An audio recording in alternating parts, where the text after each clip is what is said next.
And we're back for another episode of Pursuing the Perfect Pint podcast. And I think last week, Brent, you teased us to say we were staying in the Americas. And this is really exciting to see it all being about US craft. Yeah, I guess from episode 11, we were in Argentina, and now episode 12, we're going to make a short trip up to Denver, Colorado. So yeah, we're exploring the ends of the earth to pursue the perfect pint. So it's the least we can do. And I think it's quite a good timing and everything, because the latest journal is talking a lot about malting barley and what that means for malting barley demand in the next year, and what we've got going on in the US with World Cups and all sorts. Yeah, I wrote in our journal last week there is some good potential from 2026 that we might see some things that come about that help us, if nothing else, get back to flat to even mild growth. Yeah, we do have the Olympics, of course, are going on now. That does bring people together. The FIFA World Cup is in the U.S., Canada, and Mexico, so we think, and that's a global event with interest. And that's the 250th anniversary of the U.S. So all these things, these social and sporting events, if Mother Nature cooperates, can give us something to hold on to, is maybe helping to drive some mild turnaround. Non-alcohol beer continues to mainstream, which I think is very important. And the other thing I talked about in my editorial was, ongoing talk about a lager renaissance continuing. So easy drinking, lower ABV, lighter beers seems to be really hitting consumers. And on the back of that, when we get into warmer weather, are these the sort of things that can bring us to a better place and actually get us positive on beer volume? So that's kind of the hopeful part of it. We still have the headwinds. Consumer shifts, people are drinking less alcohol, certainly younger generations. So it's not easy, and I don't think anyone expects it will be easy. But we kind of grab onto these green shoots and hope that they take us into a positive place. I think that's why also when we hear later from Ratio Beerworks, really the role of beer, how beer and socializing go together, be it music, be it sport. So how do we kind of get more of that? So, I mean, anything else from how the farmers are feeling, Brent? Yeah, well, if you get right into the market part of it, I think it's being very repetitive, but we have more than enough barley in the world today for brewing and distilling needs, so that's not a problem. So anyone listening should not feel any discomfort. If we have even surprisingly good growth, don't worry about it. There's more than enough. In fact, the bigger problem at the moment is the price for malting barley, higher quality grade barley, is more or less the same price as feed barley, which is a very bad situation to get into. That is telling farmers there's really very little value in Yeah. that higher grade malting barley. So farmers are a bit disenfranchised at the moment. They're actually not selling, so prices have firmed up a little bit in response. So we have seen a little tick up in prices, nothing major, but a little bit there. So that's the barley story. And some of the data coming out of the U.S. is mildly encouraging, just that the beer category isn't quite back to growth, but it's better than it was late in 2025. So it's approaching Yeah. break even, and it's across all the different categories. We still see, as an example, premium economy beers are performing pretty well, which is touching upon the affordability issue once again, that consumers are still making decisions based on disposable income, and affordability is still front of mind. So that comes through in the data as well. But overall, the general beer category is getting better. The patient is still sick, but Stabilizing. yeah, we're stabilizing. Yeah, so that's mildly encouraging as well. But summer will be so Yeah. important, and these sporting events and all this. This is where we're really going to find out in the next 3-4 months if we can turn this around. I mean, in that vein, I think it's good time to hear from one of our sponsors and speakers from the RMI conference in Lisbon, from the World Brewing Alliance, Dan, who's going to tell us all about how he feels about what the future of beer has to offer. Okay, well, now as we look more into the agenda in Lisbon, first of all, to the World Brewing Alliance, Dan, I guess we'll welcome the organization back. So thanks for being a sponsor. Justin presented in Rome, and we've got you coming to Lisbon. So I guess first of all, big thanks for being part of Lisbon. We're happy to be part of it. It's important for beer, for the entire value chain and the beer community, to come together and be part of taking advantage of the opportunities we have, and understanding what the challenges are. Yeah.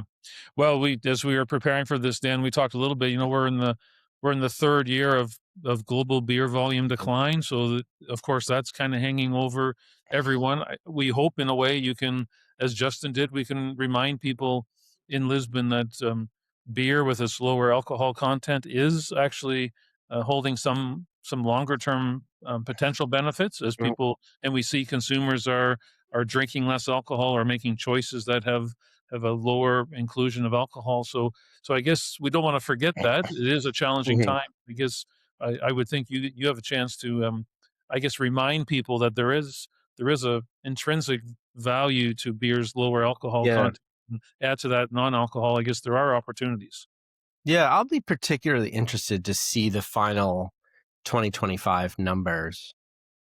While we say, 25 was a down year, and all the early numbers that came through various sources indicate that, beer has lost some volume on a global basis.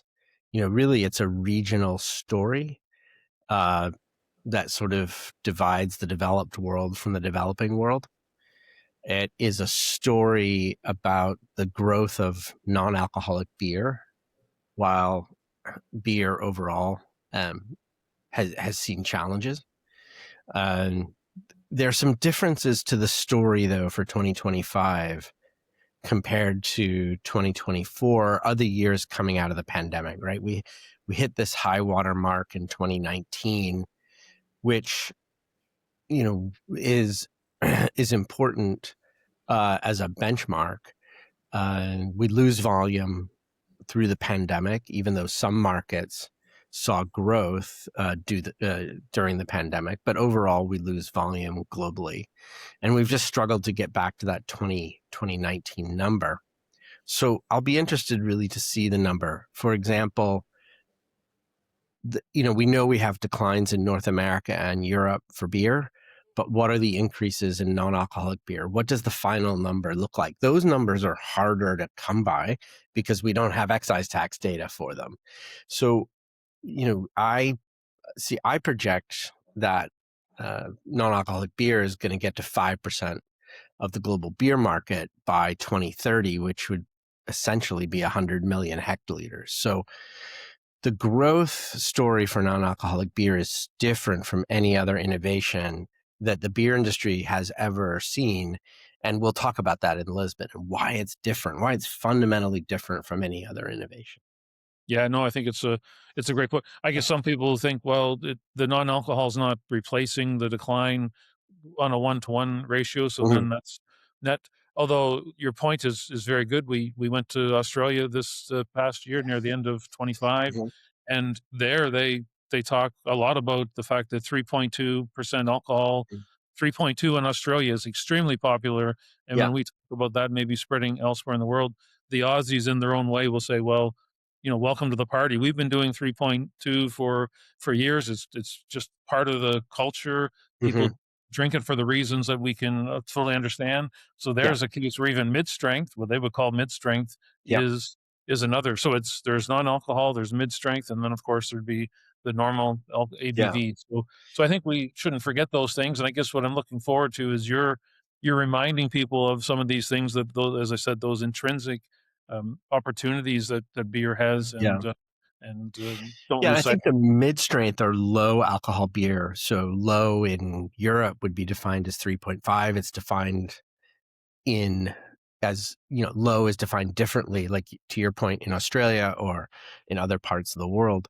And what's important about this is that it's not just driven by consumers. That low to mid-strength is driven partly by policy.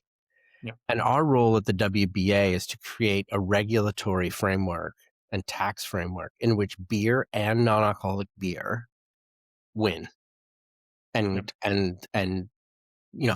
win vis-a-vis not just other alcoholic beverages, but win vis-a-vis other beverages. And what we're going to be talking about in Lisbon is the opportunity that beer has to grow share against soft drinks and other beverages. So that's a huge opportunity that maybe we don't think about. Often in the brewing industry, we had a hard time thinking about other alcoholic beverages. We were just focused on competing within the industry. When I was running a brewery in the US, I was focused on what's our share of the beer market. I didn't think about what's our share of the beverage market. And we have to think things like that. That's what we have to think about. And we see many of our brewer members, all brewers are members of the WBA through their trade associations.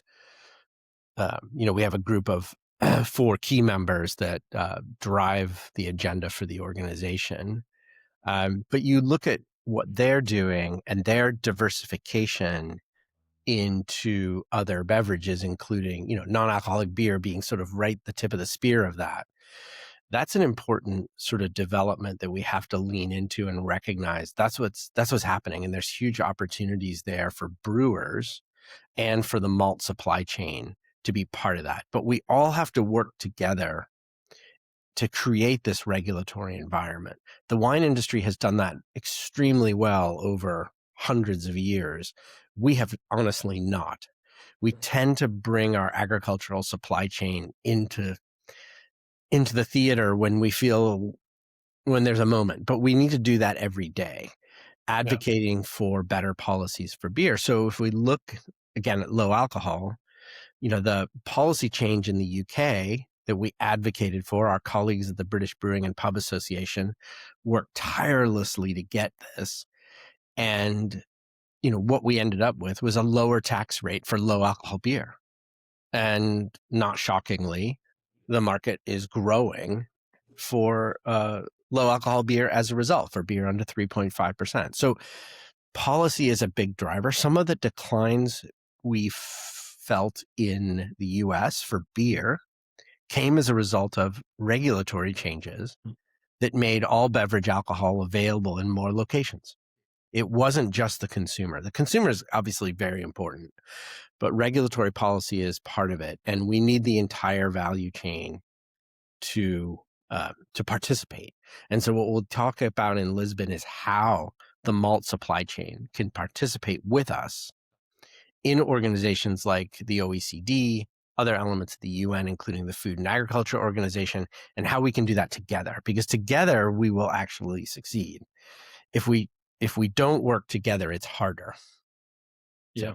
No, I think it's great. And the theme for Lisbon is around building a resilient malt supply chain for 2035. So your thoughts around non-alcohol expanding by 2030, that fits nicely. We're thinking, the decade ahead, what can we do differently?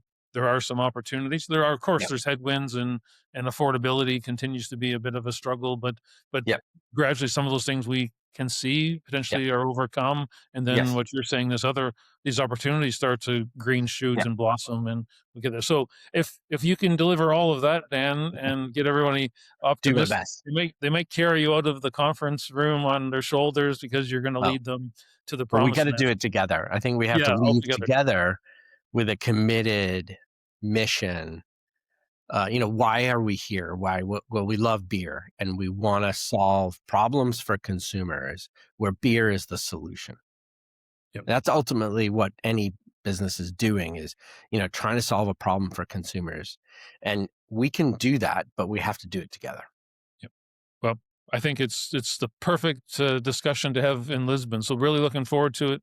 Dan, you're gonna give that little reminder, and at the very least a reminder, but also I think a little bit of a boost to people that are maybe thinking from a declining beer environment that we do still see some upside. So thanks for that. Look forward to seeing you in Lisbon and delivering that message. So until then, take care. We'll see you soon. Yeah, looking forward to it. Thank you. That was fascinating, Brent. I think it's nice to hear someone who's got some optimism. And also, I think when we think about the role of the RMI, I think there's a lot of to be said about industry collaboration to hit an output, be that in America, be that in the UK, looking for alignment on excise and things like that, and that you can actually have a positive impact and beer be seen as a separate alcoholic category. Yeah, and yeah, for sure. And I think someone like Dan can expound on that when we get to Lisbon. The like in one way, regulatory stuff might bore people or it's complicated, but what Dan talks about is the fact that beer has a natural benefit in the eyes of regulators. It's lower ABV. It's more quote unquote more responsible. We've got some very good non-alcohol products that are there now, or we gave the example mid-strength in Australia we talk about a lot, which is kind Yeah. of also mainstream. So these are all things that are, and it's maybe good that we take a moment once in a while to forget about the fact that we're in the third year of beer volume declines and just take a moment to reflect that there are still some very natural attributes of beer that if the industry and everyone can get behind it. So I guess it's an industry sort of effort that can move it forward. Everyone still competes and all those things are that's always the case. But if you can win the alcohol battle, that's good for beer. And I guess that's where I think people will hopefully come away mildly positive from Dan's presentation in Lisbon. And I mean, linking to that, I think the chat that you had with Ratio Brewing with Jason was really fascinating because talking about how he has seen the evolution of beer over the last 10 years. So let's hear what he has to say. Okay, now in our journey of pursuing the perfect pint, last week we were in South America, down in Patagonia. We're going a bit north now. This week we're going to take a small journey up to Denver, Colorado, in the U.S. And Jason from Beerworks is here. So first of all, Jason, thanks for taking some time and sharing a few of your thoughts of what's going on from a craft brewer's perspective. So I guess the first point is thanks for taking some time. Glad to catch up. Great. Yeah. Thanks for having me here. Yeah. So maybe to start with, Jason, maybe a very brief introduction, a bit of what your role is at Beerworks, and maybe more basic is what is Beerworks? How did it get founded, and where are you on that journey, and how did it start? If there's anything interesting you'd like to share. Sure. You bet. So Beerworks is the second half of our name. So we're Ratio Beerworks is our full name. So we started in 2015 right here in Denver. And it was during a really interesting time of a boom of breweries. I think the year we opened in 2015 was the record number of breweries in the history of Denver, which has a storied history, or at least the state does as well. So my partner and I started. We both went to school at CU and met there. We were in very different degrees, but we met over music. We were both playing in punk rock bands, and frankly, then the tie-in that got my interest alive was the love of beer and beer with live music. And going to college in the 90s, we were spoiled by being in Boulder, Colorado, with things like Boulder Beer and Walnut Brewery and some of these great, we just assumed everyone had at least some version of craft. And it wasn't until I started touring to realize, oh, it's not that spread throughout the US yet. But watching the boom and getting to travel the world grew my love of beer and wanting to do it as a career. Yeah, and as you say, Denver or Colorado, with including Boulder, has a great history. It's one of the if you think there's probably a handful of hubs across the U.S. that are really kind of the pioneer part of the craft. So Ratio is part of that. 2015, and your role within Ratio. What's your day? What keeps you busy during the day? Yeah, right. It's, ever shifting, but I started on the brewing side. My other partner's more on finance accounting side. So, I was a chemical engineer in a past life at Boulder, went around, then was a musician, and then deciding of wanting to get into beer and getting to Colorado again. I went back to brewing school at Siebel in Chicago and then over to Munich, Germany at Domenz. Before coming back, then brewing at a few places, the very famous Wynkoop brewery here, the brew pub right in downtown, and then a more technical brewing job inside of Coors at AC Golden for about 3 or so years before launching Ratio Beerworks. So I'm now over the brewing side and in general, kind of marketing what we're doing with the company on a day to day of how we're spreading and growing. Yeah. Well, 2015, I don't know if you do this, Jason, I do it all the time. I think of things there's one big point in time. It's either pre-pandemic or post-pandemic. So I guess you got started pre-pandemic, 2015. You got 4.5 years or whatever under your belt, Yeah. which is probably good. Although then, like everyone, hit some bumpy roads. So I guess, how would you look at the market today, and what is there any major differences to what you see today? I'm sure there's lots, but how would you look at the two or three things today that you see Yeah. are still vastly different from pre-pandemic? What's wild is kind of in Colorado here, Denver in particular was kind of the first wave, then pandemic, and then, post pandemic. So we call it BC, before COVID. We try to not talk or dwell too much on it, because there's just a lot of new lessons. And I feel like if you try to look back at the past, a lot of the world's just shifted, and that's okay. It's just, you've got to move forward. But at first, like we were saying, Colorado, as you mentioned, was historic. New Belgium started out of here, Left Hand, Oscar Blues, things. But if you think about those are all not in Denver. Denver had a few historic ones like Great Divide, and some ones well before that that are gone.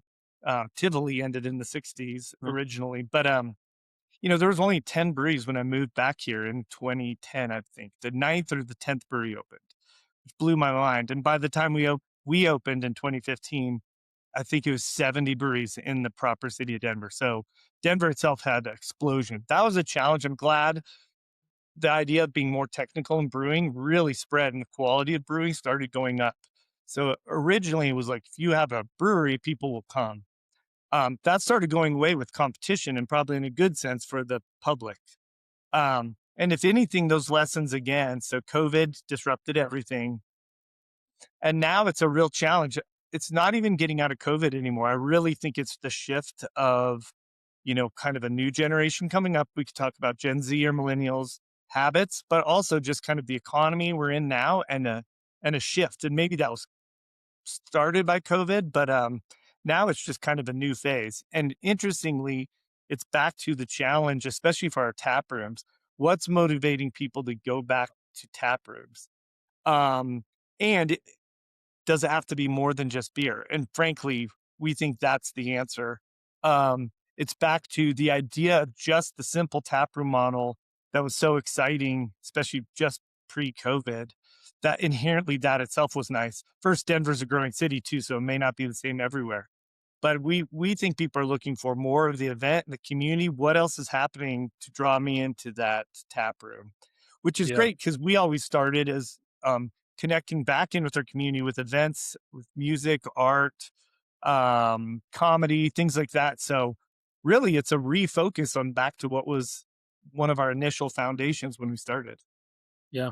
And to your point, I guess you have to offer a wider range of products. So you have to have something for everyone. And that's got to be difficult, because consumers are really, I guess, interested in spreading and trying new things. So they're always shifting, looking for something new and interesting, which That's makes it more true. complicated on the brewing side. Like, or just product offerings have to be a much wider array. Sure. And probably one of the big trends we're seeing here, it was very difficult for a while. So one good news, the some of the laws have gotten a little easier, but we're seeing a lot of traditional kind of production taproom style breweries switching their license to a brew pub model, which you have to sell food, a certain Mm. percentage and all this, but then you're allowed to carry, you can carry some wine and spirits and things like that. It was really difficult before, but a lot of that kind of, maybe you'll call, red tape's gone out of the way. So that's a fascinating change, because there was a pretty big distinction, you know, pre-COVID of, oh, you stand and you make beer only. And the reality is now you've got large groups of people, and like you said, going out, we're still appealing. We make beer first and foremost to those beer drinkers, but especially people are coming out when they want to spend money. They're usually coming out and being social or events. So you do have to think about that wider audience of people who aren't drinking beer, want something else with that. And can you offer that? And the food element. So that just adds another layer of complexity to, you gotta make good beer, and you gotta offer another range of products from a beverage perspective, and you gotta have food that's interesting that would bring them back another time? The food is interesting as well. Maybe for Denver, somewhere like Portland, where food trucks were established so long ago, you'd go up there and see this model that was fascinating, and that spread to Denver. When we first opened, it was great to get food trucks, and it was rotating and provided variety, but there wasn't a lot. The original challenge was, who could you reach out to for these good food trucks? Then that had its own explosion. Phenomenal food trucks, chefs starting before they go brick and mortar. But now maybe there's a shift the other way again. It's very interesting of there's almost so much food trucks that and the cost of it, their base ingredients too. It used to be very affordable to run just a truck. And now you're seeing some prices that they need to make and to be able to travel around. But the wildest thing I ever saw was starting to see like burgers be more expensive at a food truck than in a normal brick and mortar. Yeah, So that's a wild shift. It used to be like, oh, you might get an up and coming chef and affordable option. So I think there's a shift back, especially with beer, a more approachable and cost effective, alcohol product. We're looking for that value too of good food and maybe bringing some more things in house than we would have thought before. yeah. Well, you mentioned a couple times affordability. That's one of the things that we talk about a lot, and it's a concern. I think, my personal view, I think beer has, relatively speaking, got expensive. So I Yes. think beer and when we face these economic things you mentioned when we were prepping for this, like when consumers, I come from an economic background, so for me it makes sense. When consumers are faced with fewer dollars in their pocket, they will make changes to their patterns, and they have this affordability thing at front of mind. And I guess you mentioned in the food piece, do you see that also when they come up, when you actually get them on premise?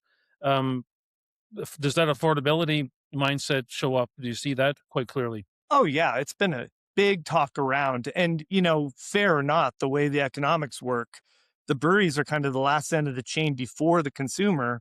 And we basically buried the brunt of almost all the cost increases. I mean, frankly, I know there's, our suppliers have tried to take some of the costs, but really it's felt like it's pretty much a push through cost down to us. And then it's what can we charge the consumer to, and this goes to rent as well, of ever rising rent, even in markets where the market's down, but your rent doesn't go down. And so you still have to cover that. And usually the only way is, raising that price. But then in the economics of it, if you're selling zero of a more expensive beer, you still got Yeah, zero. So we're in that again. One nice thing is kind of our tie back to tying in community, coming from punk rock, which didn't make a lot of money. At best we could break even. We've tried to do that at Ratio. We've had our domestic golden ale, which is called Domestica, which we won a gold medal for GABF in golden ale, was from when we opened, and it's our like light drinker to have like concerts, warm weather, and we wanted to keep that affordable. That was even before really this new shift. So we've kept it at our 2015 prices since we've been open. So we still offer that at $4 for a pint in our tap rooms. So yeah, if anything, what's funny is that used to just be there and maybe for us to know and people who love it. And now we're having people, when we go to these marketing sessions, they're like, you really need to tell people about it because that world shifted that people think all pints are $8 and $9 here in Denver. All of a sudden they go, well, maybe I won't go out. I'll stay home or, go somewhere else. But all of a sudden, hey, there's a $4. We, maybe have a $6 option. Hey, maybe you can get out. And that's a reason enough. So sometimes it's a matter of making sure we advertise that. yeah. People always look for value, especially when it's a good quality product as well. So then they can really make the complete value proposition make sense for them. So, and maybe the other point you touched upon, Jason, is rent goes up and these sort of things. It's not like you can just pick up and move a brewery. So it's not like you can go and say, well, okay, I'll go find a cheaper property. That's not really so feasible.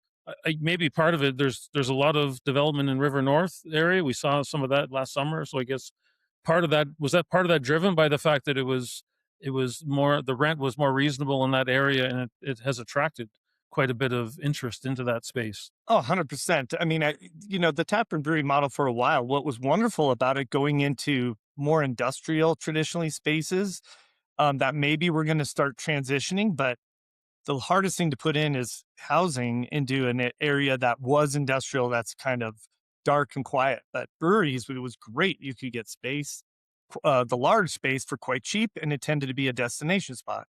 So we saw that with here in Denver and coffee shops as well. So one of our famous coffee shops, Crema, has been here probably 10 years before we even were. But to even the credit of that, when we opened, we're right in the heart of the River North Arts District in the traditional Five Points neighborhood. Our block across from us, the entire block was abandoned. When we took that lease over, there wasn't a single true operating business across the street from us. So we were like, well, hey, it's decently affordable, but there's no one here. But it looked like things were happening. Artists were taking old warehouse spaces, like in many cities. And there was kind of an interesting kind of the vibe felt good of people moving back in or exploring it. We had a great music venue, Larimer Lounge, right down the street that had been going for a long time. So, and then it's a story as old as time. I lived in Venice Beach, California, in LA for a while. And that became very cool with architects moving in because people had moved out and they could, get this cheap property. And then, of course, do some really cool things. The artists moved in and then people want to live there again, and now it gets expensive. So Yeah, it's the cycle we all deal with, and RiNo's no different. The interesting thing there, first, RiNo's quite big, which is actually really good long-term, I think, for the neighborhood. But during this post-COVID and some of the economics, we've even had a shift in that, in how we have a business improvement district that I'm on the board of for RiNo, and it's been going through its own change. But the goal there is, we've had some down, our food and beverage in the whole neighborhood have been down, yet people moving in, it's maybe as popular as ever. One of our major music venues opened up here several years ago, Mission Ballroom, and more restaurants and more housing. So it just needs to get and back to the kind of rising tide again, which I think it will. There's some really exciting stuff starting to happen in 26. So there's some silver lining of, we basically had to reset some old thoughts and traditions when that business improvement district was set up 10 years ago. Almost exact. We're at our 11th anniversary for Ratio. So it kind of mirrors the same thing we're doing as a brewery. It's a little bit of the field of dreams sort of thing. If you build it, eventually the people will come. I'm not saying it's been totally smooth, but yeah. And having been there, there looks like there's a lot more space there. Like there's more growth potential because you've got the square footage or whatever you want to call it. The footprint is there to carry on. On the cost thing, and I mentioned when we were prepping, I don't want to get into too much, but Sure. In terms of disruptions in the cost, and again, post-pandemic, one big driver was we had a North American barley crop failure in 2021, which was really poor timing. Yes. Because we're still in the recovery phase. I would say that has now run its course, and we're now going to be back to 2018, 2019 price levels, which should start to flow back through, and you'll see some relief on that. But more recently, of course, has been the tariff disruption that's coming through. And I guess as a brewer, you would see it, and not to get into a whole political discussion, but you see it for sure on the can side of the business, right? So that is something you just can't, if you can't get people on the premise, I guess you're packing in cans predominantly, and that cost is something. How do you avoid that? It's just a hit that you have to take if you want to keep going after that market share. Yeah, that's of course some things that were new for us. Well, like you were saying, of the cost going through, there was potentially tariffs out of Canada. A lot of people here in Colorado get malt from Canada, so that was a big fear that ended up kind of going away. As you said, even before that malt year, boy, we had been in business 5 some years, and we're small enough. We can look at the specs and what protein levels were, but in general, we were getting great product from many of our big suppliers. It just was good, consistent crops. And then for the first time I ever had remembered, we're having lautering problems and efficiency issues. At the same time, then they go, well, plus your price is going to go up on this. Yeah. So I never dove into the malt world as much, from more of the less about like flavor and recipe building than on like, how are we using this and such a significant part of our beer than that era. The good news, that already has been for Colorado down. Hops a little bit, maybe has been coming down again. They have their own kind of oversaturation issue. But yeah, as you mentioned, cans is the one that I think is bubbling around. If you talk within our circle, that was metal prices. So the one maybe silver lining that was really horrible for us in COVID, when we went into COVID, we had taken our long-term business plan as we weren't going to go into canned, into packaged goods till we had built up, went deep in Denver, kind of built our market because we were in such a competitive area.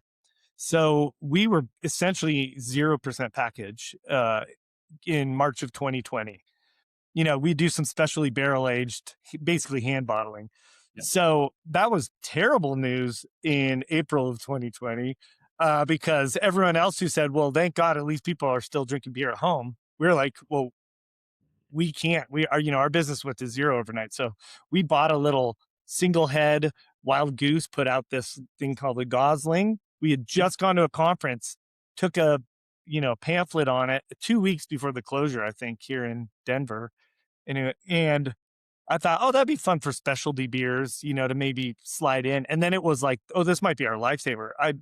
I was making calls and bought that like a beta version within a week of the closure. So, but we got in and building our marketing, we got into cans. So the one good news now, I think last year we've been growing and growing in cans, but it's still new for us. So it's only about 25% of our, maybe up to 30 close of our production of our sales. So we're still very draft heavy, especially in Denver.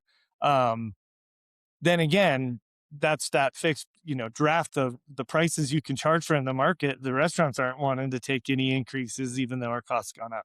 But yeah, cans for us is scary because we're right in that dangerous zone of we should be buying full truckloads.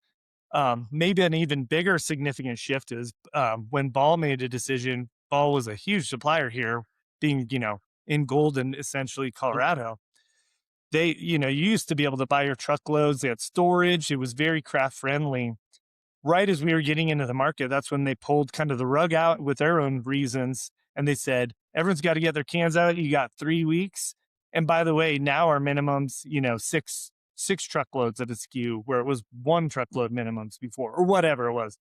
Yeah. And that was such chaos and turmoil here. Luckily, we were basically spot buying because we had just started. So we hadn't, purchased any huge amounts, but it's our challenge now as we have 3 big flagships in cans, and we're looking at maybe just 2 more. We're trying to stay with this new model. There's so many products on shelves. There's less space, making sure we're putting the right ones out. But boy, it's like, where's storage? The pricing on cans? Can we buy these full truckloads of SKUs? When we saw Great Divide, our kind of godfather brewery in town, not even being able to buy direct from the can supplier, having to use a distributor middleman, and they were our biggest ones. That was like, oh wow, this is changing. Little scary. Yep. Yeah. Well, maybe what are the 3? So what are the 3 flagships? Maybe just to let people know. We have our Cityscapes Mexican Lager, which was an amazing timing.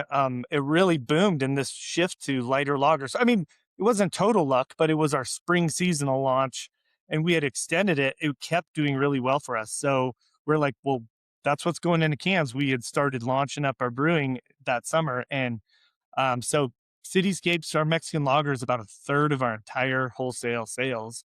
And then we have a Sparks Fly, which is juicy IPA. It's kind of somewhere between a, super thick, modern hazy, and then, our West Coast style. And then we have a really unusual one called King of Care Flowers, and it's a carrot elderflower saison. And it's just such a unique beer. We've won a few medals for that in field beer categories. And that just is like that kind of crossover beer for folks who want wine, or like you said, kind of alternative products. But we're like, hey, here's amazing what beer can still be. If someone doesn't like light lager, it's like, hey, beer is really wide. Try this. And we've just had some really good success, especially in cans, in the off premise of having a unique product like that. Yep. And I guess part of your strategy, you would subscribe to the thought, you hear it often, that if you can get people to come on premise and maybe have one of your Goldens, the real win is that they can enjoy responsibly one or two of those, but they could grab a six pack on the way out. So then you've made two sales Yeah. events in that one trip. That would be where you could look at it. You've got some upside because now you could be, over time you could grow that 25% share to something without impacting your on premise, which would be a win-win. Yeah, and our maybe our biggest win of last year, our cans grew in our wholesale. We are up almost 30%, 25, 30%. So obviously off of, we're not selling 80% package, but wow, we are up last year in volume. So we take that as a big win, just in general, kind of trying to buck some of the trends that are out there. Are you still running that first single line canner full out, or have you had to upgrade it? We upgraded. We sold that to another brewery in town. Basically, I think at cost of what we got it for, is we passed it along essentially. Our friends down at Lady Justice, I think they're still running it. And then interestingly, we were in the process in 2020 of looking for a production space, our second brewery. That was our goal for the year. We'd been looking for about a year or so to get into canning, interestingly enough. So we actually got a opportunity to move into open a second facility to a brewery that had gone out before COVID and had left the space and most of the equipment to a father-son team that owned the building. So we were able to pretty quickly get into that. And now we've been open, that second facility in South Denver, about 4 years now. Once we got that running, we basically had to upgrade and replace. So we bought a Cody 6-head counter pressure filler. And Cody's one of the other big Sure. Colorado craft packaging companies. And they were kind of famous for being maybe the first to really get counter pressure in a smaller, like affordable for craft line, which just before everything was atmospheric fill. So we've been really happy with it. Yeah, and you needed it because you Yeah. got this. So, well, it's an amazing story. Maybe what we'll do, Jason, to wrap up is, I said before, if the podcast, we're pursuing the perfect pint, so we'll turn it around and ask you if, in your mind, if you were looking at what the perfect pint were to be, it could be the style, it could be the location, it could be the people you're enjoying it with. What does the perfect pint look like for Jason? It's a great question. And I think, like everyone, I tend to have a different perfect pint, maybe based on the season for sure. But if you're going to make me choose one, it's part of the atmosphere as well. So I'd pick a lager. Maybe I'd pick fall in Colorado, a September, still 65, like short sleeve in the day, maybe throw a light sweater on, drink an Oktoberfest on a on a beer patio and with friends. And especially if it wasn't even something you're planning on doing, it's the way the afternoon worked out to be able to share that pint with friends. Yeah, sounds good. Yeah. Well, I think what we'll have to do is, we'll have to make another trip to Denver first of all, and come by and visit Ratio. We would recommend anyone that were to listen to this, get get to Denver, get to the River North area you described, and check out Ratio Beerworks. Jason, thanks very much for sharing some of this. I think we're gonna have to come back sometime and maybe do a follow up and just track in on how you're progressing. But a big thanks for taking some time to tell us your story. All right. Thanks for having me. I appreciate it. Cheers. All right. Thanks. I mean, I'm biased, Brent, but Jason, being a chemical engineer turned brewer, is close to my heart. But also, I think he's really got such an interesting perspective on, at the coalface, what it means to make beer relevant in an environment that's changed so much. Yeah, and we talked, as we heard. I I always look at things kind of pre-pandemic, post-pandemic, and they kind of got established, 5 years before the pandemic, which I think was probably the right thing. They probably were strong enough to survive, which they did, which is great to see. You, you should also mention punk rock as well. Yes. So you kind of mix that in. It's a very unique background, is the way I look at it, but an amazing story. I thought they maybe they have some growth opportunity on their canned packaged piece. They've been really pushing on the on premise. So they've got, I think they've even got some upside. And as we were joking before, Daniel, every time we do one of these, we Argentina, now we're in, like, I'm going to be very busy if I have to go to all these places to see what's going on in Denver, see what's going on in Patagonia, San Diego tacos, which we talked about previously. The stories are amazing, and that's what we're trying to capture. And we've got more on the booth. We're probably back to South America if I tease out some of the what's coming up in the weeks ahead. I think focus on the Americas will be kind of between South and North America. But I think what's really interesting there, and it's something for us to think about in the broader malt supply chain, is what I took away from what Jason is doing. He's competing for people's leisure time. How does he, with beer, get people to choose their brewery, their tap room, and their beers when they're choosing how to spend their leisure time, which is really interesting. I also did have a little smile to myself. Even the craft brewers are not immune to malt quality challenges. Yeah.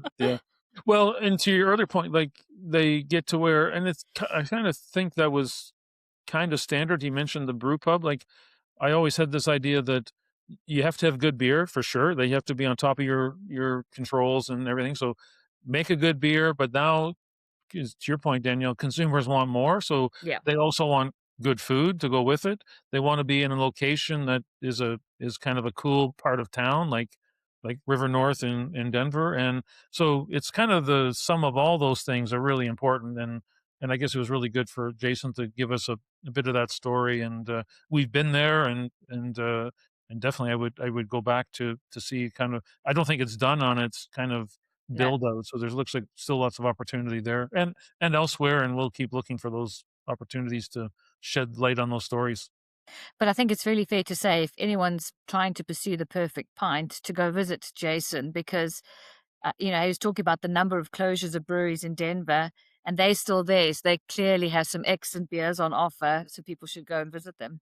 Yeah. And he's got a golden ale, I think he mentioned. Yes.